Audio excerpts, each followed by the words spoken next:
When I started on the scrutiny panel, I didn't think that I was going to be very impressed with what was being done. But after working on it, I've realised how important it is and how much difference it can make to the association. But once we got into recharges, I found that fascinating. When interviewing staff upstairs, every department was doing their duty, their jobs well, but they weren't communicating. Well, I think it's very important that this project has gone ahead because it's costing the company an awful lot of money, and no company can afford to lose money like that. So I think as a group then we'd feel hopefully satisfied that we've achieved something really worthwhile, as well as enjoying the journey ourselves. It was so interesting because we worked with a range of people, staff, and a lady, Jill from TPAS. I'm Jill McLaren. I work for TPAS England and I'm one of the national consultancy managers.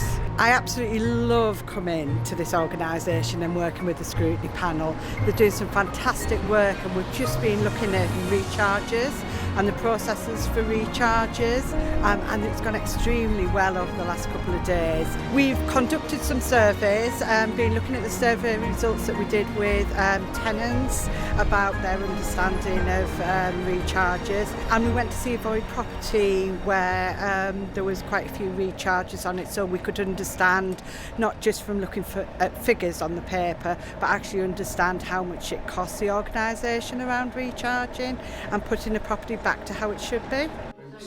They will clean it, they will paint it as well, then the electrician will come in, they'll do electric test report. I'm so surprised that it's going to cost so much money to put it right, and it's so sad to see what remains of a person's life just left like this, isn't it?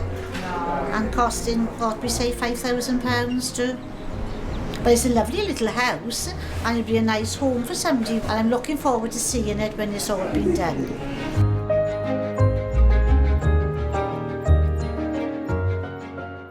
These are the main themes drawn from the 17 recommendations. Communications between departments and staff to tenants, both external and internal. Unfortunately, I suppose it comes to a surprise to us, and recharges most probably is just a symptom of the wider issue about communication. That's brought this has brought it home to us most probably quite graphically, that we need to look at that, because continually as an organisation, the organisation has grown over the last few years, different people in different roles. I suppose that's really something that we have to take on board, not just about recharges, but in general how we communicate, both as was said in the scrutiny panel, both internally and externally.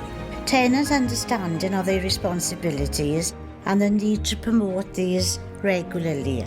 I think we promoted at the start of the tenancy, and most probably after that it most probably does not have the same amount of importance as we go along. And the result of the recharges and the number of issues that we have regarding recharges, in terms of, I didn't know I was going to be charged for that, you didn't tell me at the time, communication wasn't good, and many occasions tenants are very happy to pay for things which they know that is not the responsibility of the organisation.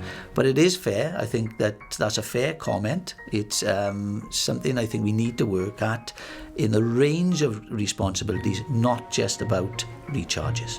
Encouraging use of technologies to get messages across more effectively, like texting.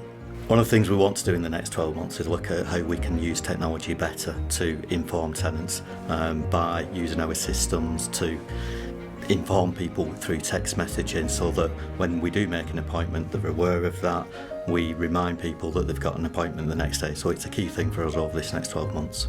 Consistent approach with appointment charges. I think what the scrutiny panel have actually found out is that we are good sometimes at informing tenants of recharges, but we do need to be more consistent, and that's in not just over the telephone, but through our letters and through text messaging, as we've previously mentioned. So it is something that we can do over the next 12 months, make sure that we have that consistency. Tenants are clear when they have an appointment, but also they're clear that if they don't make that appointment, that there is a charge for that. Increased payment options, making it easy for tenants to pay. We're already considering, as part of our IT and digitalisation strategy, technology, ways on how we can increase the payment options for tenants. That's around digitalisation, having tenants apps, but also being mindful that there are tenants that may not be using technology too. So we have to have a range across the board. So yes, we fully accept that, and we'll be working with tenants as well for the best options available. Reviewing policy and procedure. The organisation already has a policy review timetable, but obviously that can be enhanced as well, involving tenants more on that.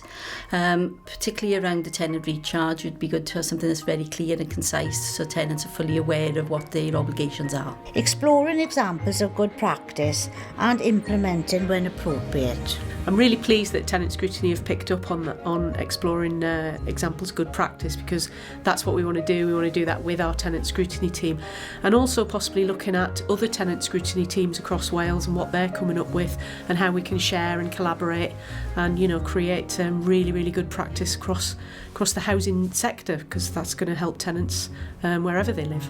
I would say that the senior management team are really, really grateful to have been given an opportunity just to comment on some of these very insightful recommendations from the Tenant Scrutiny Group's second report.